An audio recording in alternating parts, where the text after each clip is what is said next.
नमस्कार, welcome to Pune kitchen diaries. तुमचं आपल्या चॅनलमध्ये पुन्हा एकदा स्वागत. आज मी बनवणार आहे पनीर आलू टिक्की.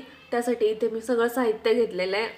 आज मी खूप दिवसांनी व्लॉग शूट करते, त्यामुळे अगदी छान रेसिपी मी तुमच्यासाठी घेऊन आलेली आहे. तर चला सगळ्यात आधी आपण साहित्य बघूयात. तर सगळ्यात आधी इथे मी अर्धी वाटी बेसन पीठ घेतलेलं आहे.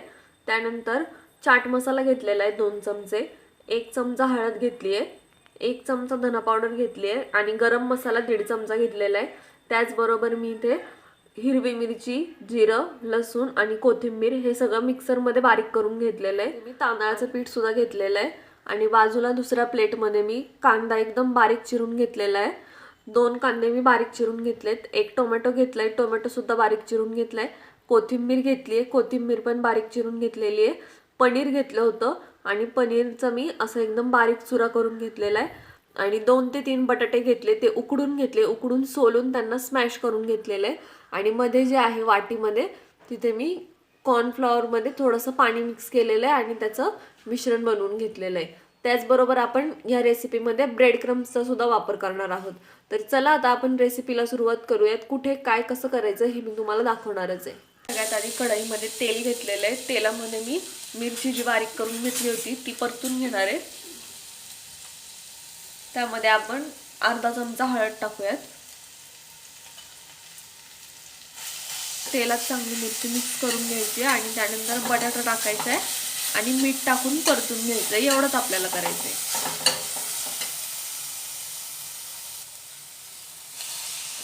आता बटाटा जो आहे तो सगळा आपण परतून घेऊयात ह्याच्यामध्ये आणि यामध्ये चवीनुसार मीठ सुद्धा टाकून घेतलेलं आहे. हे आपण मिश्रण चांगलं परतून घेऊयात. तुम्ही बघू शकता इथे मी बटाटा चांगला परतून घेतलेला आहे. आता आपण हा थोडा थंड होऊन देऊयात. त्यानंतर मी तुम्हाला आलू टिक्की कशी करायची ते थंड करून घेतलेला आहे मी. त्यामध्ये आता सगळे मसाले टाकून घेऊयात आपण. मी तुम्हाला जे जे मसाले सांगितले होते, चाट मसाला, गरम मसाला, धना पावडर आणि हळद, एवढे सगळे मसाले मी यामध्ये टाकून घेतलेले आहेत. त्यानंतर बेसन पीठ आणि तांदळाचं पीठ टाकून घेणार आहे मी.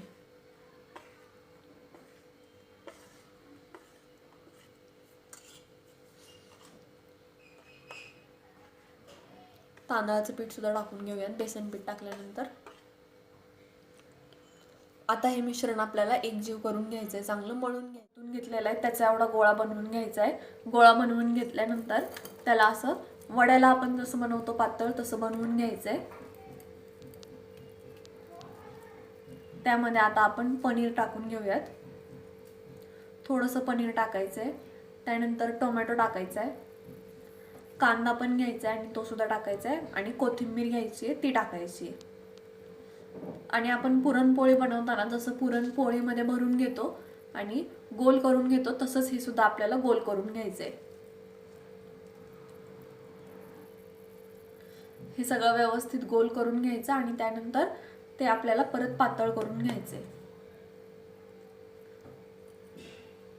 हे आतलं जे सारण आहे ते भरताना व्यवस्थित भरायचंय, म्हणजे पनीर आलू टिक्की जी आहे ती फुटणार नाही याची पूर्ण काळजी घ्यायची आपल्याला.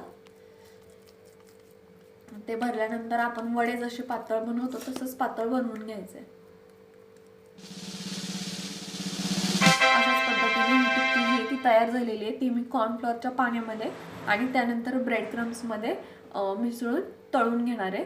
तर आता सगळ्यात आधी आपण अशाच पद्धतीने सगळ्या टिक्की बनवून घेऊयात आणि त्यानंतर त्या एकदम तळून घेऊयात. इथे मी पनीर आलू टिक्की बनवून घेतलेली आहे. त्याला कॉर्नफ्लॉवरचं पाणी लावून त्यानंतर ब्रेड क्रम्स सुद्धा लावून घेतलेले आहेत. तर आता आपण पनीर आलू टिक्की तळून घेऊयात. कढईमध्ये तेल गरम करून घेतलेलं आहे.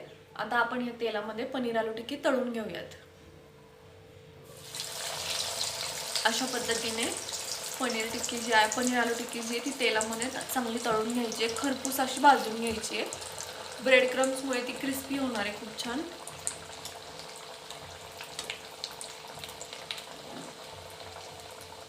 पनीर आलू टिक्की जी आहे ती तळून झालेली आहे. चांगला सोनेरी रंग येईपर्यंत मी तिला तळून घेतलेलं आहे. आता आपण तेलामधून ती काढून घेऊयात. तयार झालेली आहे.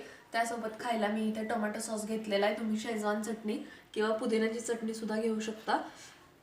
पनीर आलू टिक्की एकदम क्रिस्पी झालेली आहे, चवीला सुद्धा छान झालेली आहे. तुम्हाला जर जास्त तिखट हवं असेल तर तुम्ही हिरवी मिरची जास्त सुद्धा टाकू शकता. तुम्हाला जर आपली ही रेसिपी आवडली असेल तर तुम्ही या रेसिपीला नक्की लाईक करा. जास्तीत जास्त शेअर करा आणि आपल्या चॅनलला सबस्क्राईब करायला विसरू नका. Thank you so much for watching.